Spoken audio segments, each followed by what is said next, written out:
Hey, what's up?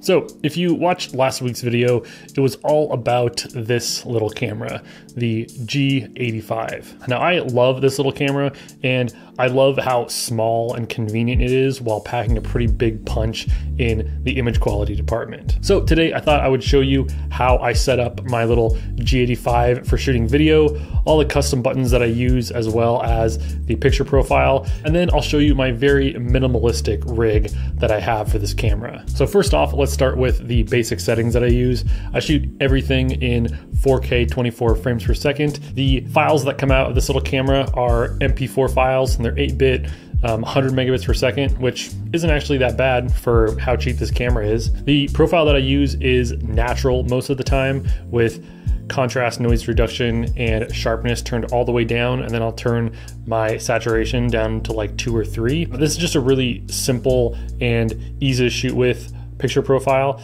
but if you do need a little bit of extra dynamic range, you can shoot in the Cine D profile. Now the Cine D profile was designed for the 8-bit footage that you'll shoot with these little Panasonic cameras. It's kind of equivalent to like Technicolor CineStyle on a Canon camera. So with Cine D, it's going to give you the most dynamic range that you can expect out of these little cameras. And what's pretty cool is that you can actually even hack the GX85 to shoot in Cine D as well. So now I have two cameras that can both shoot in Cine D, and I can match them really easily. The one thing that people don't like about the Cine D profile is the fact that you do get kind of a green cast on your footage and the skin tones look a little too green. There is a workaround for that, and I'm going to address that in another video. But yeah, if you want the most dynamic range that you're going to get out of this little camera, I would shoot in Cine D. Now as for function buttons, my top function one is to turn my IBIS on or off. Sometimes you don't want to use IBIS, especially when you're on a tripod, so I like to have that really quick at my fingertips. So that's what function one is. Function two is my quick menu, so I can scroll through all of the different settings right on the display without having actually to go into the menu. So I can change my ISO, my white balance, my picture profile, recording resolution, my autofocus mode, the autofocus points. I can change the metering, shutter speed, all that kind of stuff right within the quick menu. And now function four is just to actually set my white balance. So if I know that I'm shooting with a light that's a 5600 Kelvin light, I can just set my Kelvin to 5600 and have it set really easily that way. And then basically everything else is the same as how you would normally have this camera set up. The CVF is okay. You can definitely use it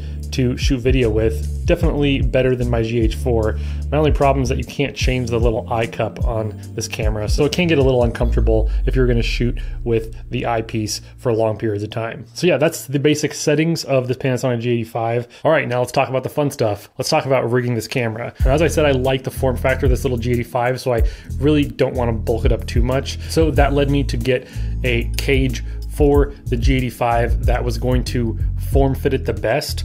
This is one by Small Rig, and I haven't really done anything to it. The only thing that's different about this cage is I've put a little bit of hockey tape on the right hand side. I'm really not a huge fan of having a piece of metal around the right hand side of the camera because the camera's grip already feels good. So in an attempt to make it a little bit more comfortable, I put some hockey tape so it's just not this cold piece of metal that I'm putting my hand on while I'm filming. So I'm gonna put the camera in the cage really quick with movie magic, watch.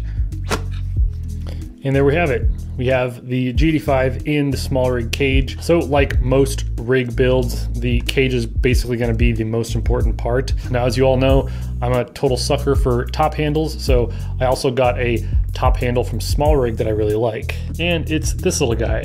This is a little Small Rig mini NATO rail handle. This is a great little handle. It's got like some rubberized stuff right here, so you really get a good grip on it. Oh yeah, it's so small, and it's like the perfect size for keeping my G85 rig nice and small. What's really cool about the G85 cage by Small Rig is that it's got a NATO rail built into the cage, so I don't need to buy an additional NATO rail to make this handle work. So as you can see, all I have to do is just slide it right on, tighten it down, and now I got a nice little top handle for my rig.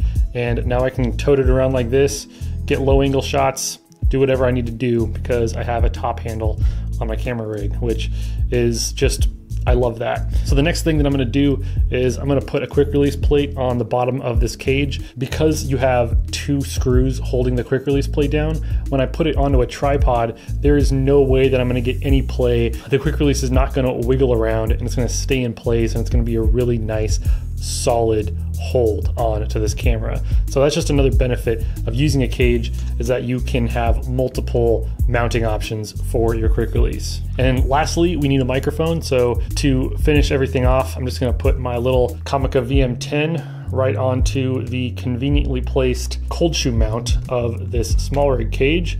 And there we go. We have a very nice little compact mini cinema rig for making YouTube videos. And this, I think, can accomplish most of what I needed to accomplish. This is a 4K camera. It's got internal image stabilization. It's got good preamps for the microphones. It's got Cine D, so I can get a little extra dynamic range. I've got a cage, which I can obviously mount a bunch of other stuff. And I got a top handle, which I always like because I come from a background of filming skateboarding, and all of our cameras back in the day had top handles on them. So it's not just for getting low angles, but just, you know, toting your camera around like this is way more convenient if you ask me. Anyways, this video was pretty quick, but I just kind of wanted to show you my very minimalistic camera rig for the G85, and honestly pretty inexpensive too. I think the cage was like 60 bucks and then the top handle was like 20. So yeah, like 80 bucks for this whole rig. I already had the quick release and the microphone and the lens obviously, but yeah, pretty simple and it does the job. So anyways, I hope you enjoyed that video. If you did, it would be awesome if you hit the like button, and be sure to subscribe if you enjoy my content. If you'd like to watch some more of my videos, you can click on either side of my face. Thank you so much for stopping by, and I'll catch y'all next time. Later.